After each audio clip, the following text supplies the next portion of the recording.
Botz, Nasenböck und Wasserfall, willkommen zum Recap. Das Argovia Fest 24 ist jetzt schon abgesagt. Oh nein! Für schlechte Musik und Boomer in Strohhüten kann ich auch ans Gartenfest von meinem Nachbar gehen. Das ist wenigstens ab dem 10 Uhr Ruhe. In Weil haben 3 Wächter mal schnell einen Häftling mit dem Traktor zum Bahnhof gefahren. Jetzt sind sie verurteilt. Was sind wir da bei Prison Break meets Bauerlady gesucht, meets GTA, meets Fuck Me.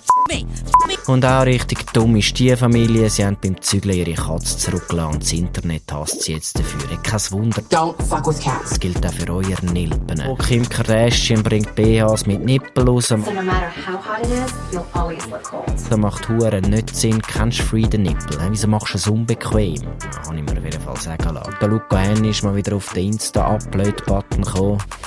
Oh, jetzt ist mir schwindelig. Ja, mir auch und schlecht obendrauf. Besser geht's immerhin den Coop-Mitarbeitenden, die haben jetzt endlich mehr Lohn, aber halt immer noch zu wenig, um im Coop zu pösteln.